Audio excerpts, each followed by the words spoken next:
Wire cut-edge sealant, but the seams that run under the patch should be sealed with Everguard cut-edge sealant at least 3 inches past the patch.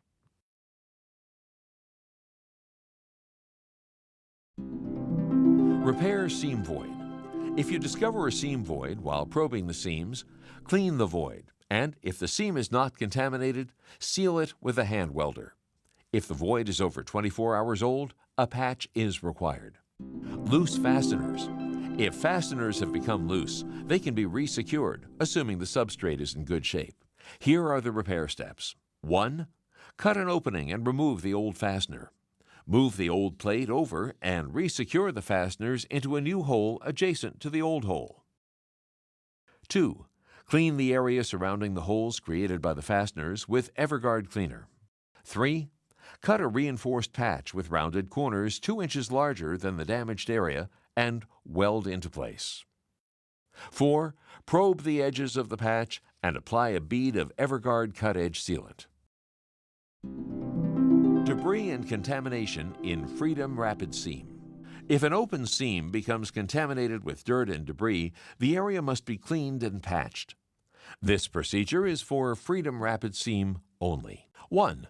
Inspect the seam. Start by opening the membrane and removing the debris. 2. Clean the membrane using the TPO cleaning procedure. 3. Apply Everguard TPO primer to prepare the surface. 4. Cut a piece of Freedom membrane 4 inches beyond the damaged area. Round the corners of the patch to reduce the potential for peeling. 5. Remove the liner from the back of the membrane.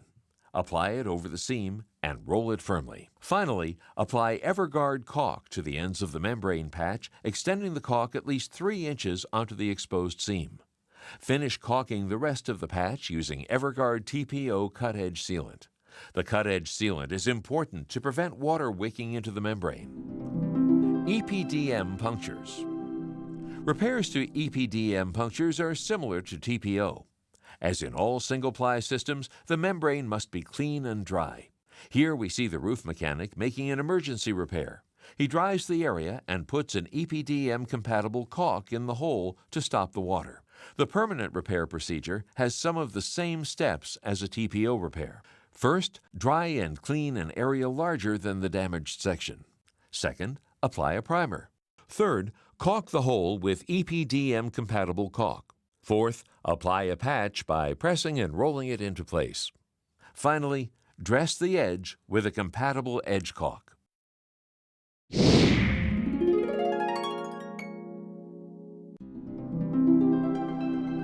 Repairing loose wall flashing. There are 2 main reasons wall flashing becomes loose. 1. Loose termination bars. These can cause flashing to prematurely fail, resulting in a potential leak-prone area. 2. Loose fasteners. Fasteners can pull loose, resulting in the wall flashing working loose. Loose wall membrane will have to be resecured to prevent further damage. Remove loose fasteners and add new fasteners to unused holes in the termination bar.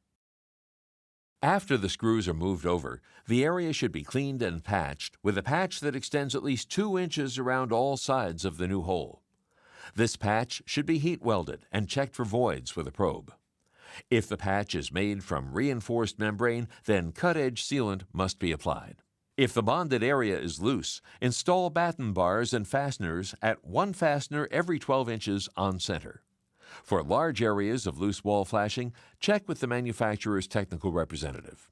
Here are the steps to install a batten bar. 1. Secure a new batten bar to the wall with screws. 2. Clean the wall flashings using the Everguard TPO cleaning procedure. 3. Cover the batten bar with a wider strip of TPO. 4. Heat weld a reinforced membrane strip over the batten bar by using the 3-step welding process of tack weld, pre-weld, and final weld to minimize the likelihood of wrinkles. 5. Probe the edges of the patch to make sure it is securely attached.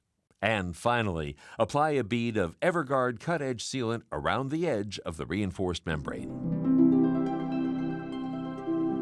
Vertical seam damage.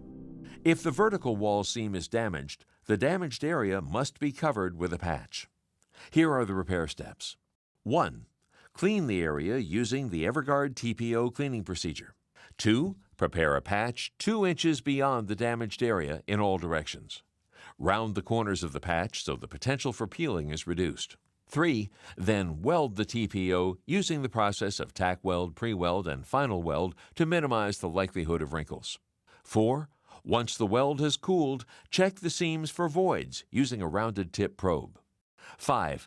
If the TPO patch is made with reinforced membrane material, then seal the seams with Everguard TPO cut-edge sealant. Penetrations can be a real problem area on the roof.